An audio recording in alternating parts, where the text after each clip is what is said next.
guys, welcome back to my YouTube channel, and today I am going to show you guys how to make a handmade traveler's notebook insert. And this was inspired by the paper issues prompt that they are doing this month in July, and each day they are going to give you a different prompt for a page in your traveler's notebook. So I thought this was a perfect opportunity for me to make a handmade notebook, and that was actually one of the prompts. I can't remember if it was the July 2nd or 3rd prompt, but it was to make your own insert. So that's exactly what I'm doing, and I thought I'd show you a quick video on how I made mine.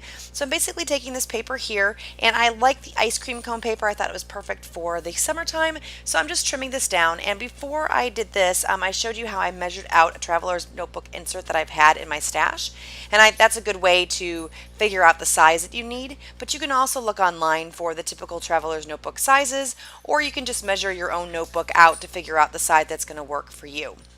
So basically I just trim this to size, and then I fold it in half, and now I'm going through my papers and figuring out what papers I want to put in my notebook to fill it. So I have a couple white papers, a couple colors of cardstock, or the one color cardstock, the pink cardstock, and then I have two colors of vellum. One is kind of a green vellum, and the other one's just a regular white vellum. And I'm just kind of figuring out where they're going to fit best in the pages, and then just kind of distributing them nicely and evenly among the book. And then next I am going to then trim these pages out. And I am going to use my scoreboard to fold these a little bit later, but first I am going to trim them to size.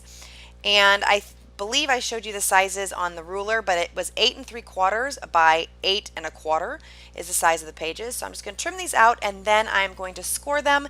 And I have that little piece of green tape there just to remind me and make it very quick and easy for me to know where the score line is. So that is what I'm using to judge that. So now I'm just going to fold all of these in half, and then I will start stacking them up in the book in the order that I think they're going to work best.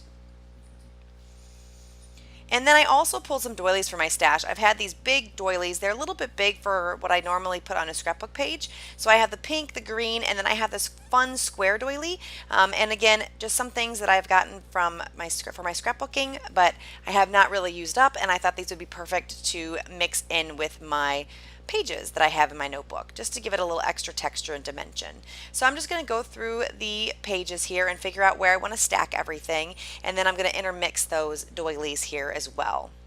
So I'm just stacking them on top of each other and trying to mix the colors so that they have a nice even look and they're not like too many doilies in a row and that type of thing. So once I get that all down, I'm going to flip through the notebook and see how I like it, see if that is the order I want to put them in, and I am going to move one of the doilies around. I thought that white doily was too much on the white cardstock, so I'm going to put it on the pink, and I do like how that looks much better. So I like to do this test because once you sew it in the book, it's where it's going to be, so I want to make sure I like what it looks like. And then now I'm just making sure that all of the doilies and everything are even in the book before I start to sew everything together. So you have a couple options when you're combining these pages and making sure they are staying in the book. You can sew them, you can staple them, you can do a couple different things. So if you want to use a stapler, you do need a long arm stapler for this. My stapler isn't long enough, so I can't staple it, but I also like the look of a sewed seam anyway. So that is why I'm going to choose to sew it. So I'm going to come over here in a second after I clip everything together, and the reason I clip everything is so everything stays in place while I'm doing the poking of the holes, and it's just easier than all the pages flying around. So I'm just taking an old mouse pad and my Tim Holtz pokey tool here.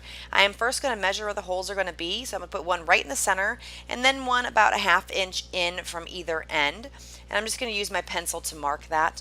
And that's a good way to make sure you don't mess up, and of course measure twice and poke once. I am terrible at measuring, so I definitely took my time to figure out where everything went. And now I'm just taking my Tim Holtz pokey tool, poking through and using that mat so I don't poke my fingers.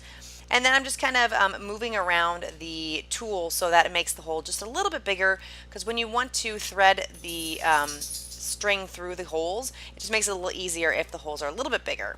So here I'm taking this needle. It has a big eye, and it's a pretty thick needle, so I don't hurt my fingers trying to push it through. And I'm just using this brown and white baker's twine that I have in my stash, and you do want to have something that's kind of strong for this binding. You don't want to use like a really thin thread, or at least I don't recommend it. So I think the twine is a really good option. A lot of people use waxed thread as well, and that's just to help it go through, and it works really well. I just don't have any waxed thread, so the twine works for me just fine.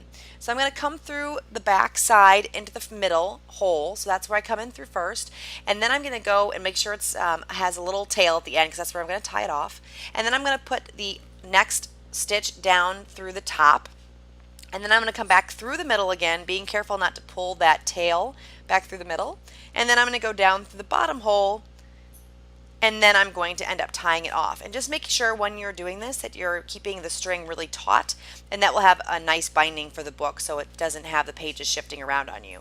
So really make that knot tight and keep it so that it is nice and keeps the pages in place.